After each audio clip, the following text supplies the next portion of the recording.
Alright, andito tayo ngayon sa Calamba, Laguna Plaza at a-attend tayo ng EB ng KYT Laguna. So, ang magiging topic natin ngayon mga master ay totoo ba ang mga riders ay karamihan or kalimitan ay medyo pa-north na, no? So, gagawin natin ang content na ito for good vibes only. At ayun, hindi natin sasabihin sa mga kasamahan natin dito sa KYT Laguna kung anong klaseng content to, basta titingnan na lang natin yung kanilang mga ulo, ano, kung totoo ba na ang mga kalimitang riders ay mga pa-north. Yeah.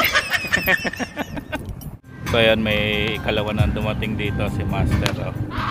So kayo nang humusga at yung mga paparating, kunan na lang natin ang video mga master. Mapapanood na lang nila yung kanilang sarili sa video na to at kayo na ang humusga. Puro second hand lang dati motor ko eh. Nakakaano na rin second hand.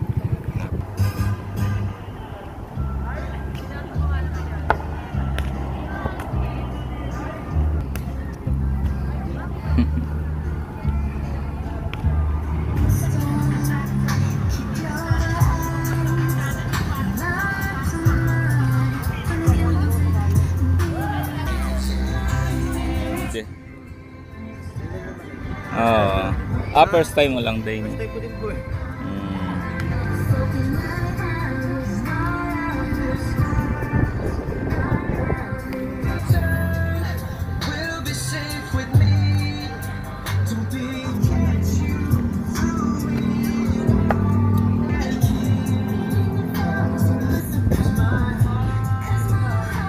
Nakatid ka doon, Paps? Hindi rin. Ako ngayon lang ulit eh. Nasa trabaho ako noon. Ay. Yan.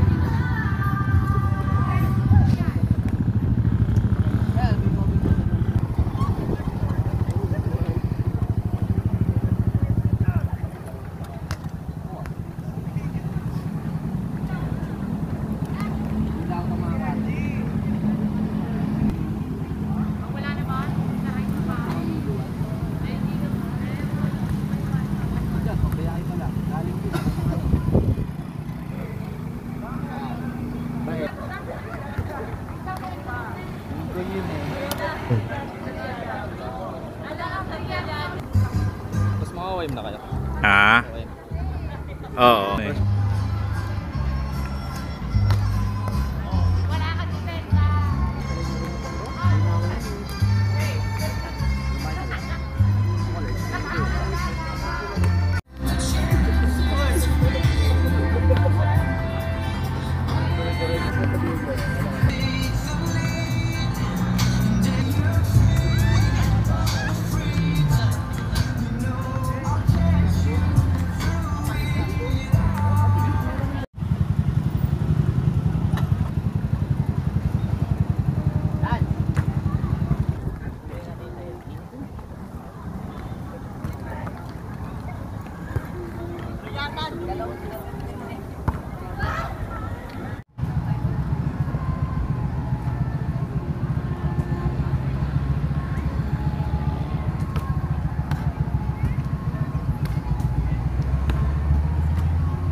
CH si... Siya daw yung John Chris.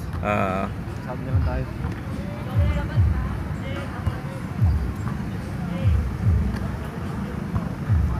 So yan ang ating CH, ang chapter head ng Laguna. Chan!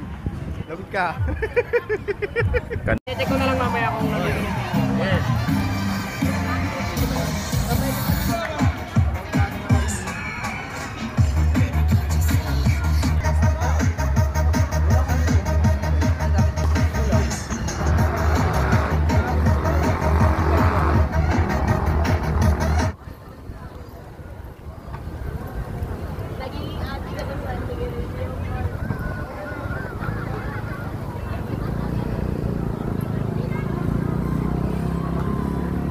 Ni Boss Cha dun sa sa Caloocan, yung mga nananalo.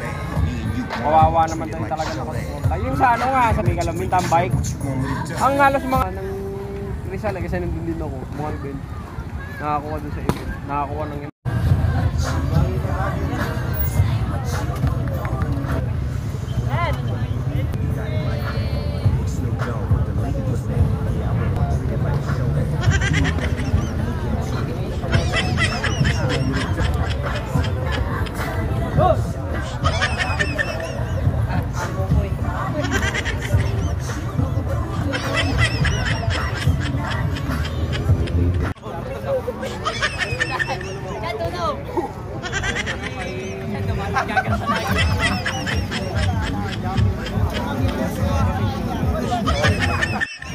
ayan, nakita nyo naman ano, ilan lang ang meron katangian ng mga panort.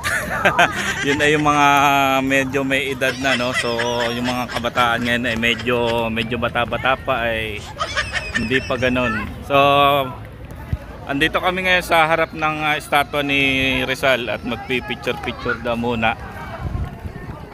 Yan sila.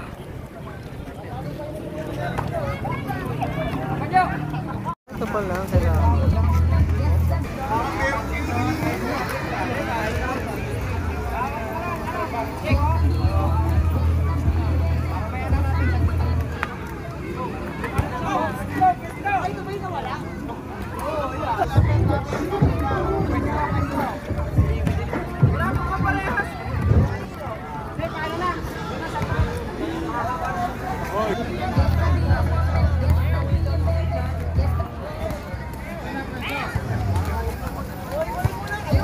Mga labi dudes. Medyo compress na ng konti. Ang dami namang compress konti. photographer nito. Ayun o, gitna yan. Sa gitna wala yan. Yan. Yan. Baba nyo lang ako. Pinupuan nyo, pre. Baby. Ay. Oh, 1, 2. Kulang naman. Isa pa. 1, 2, 3.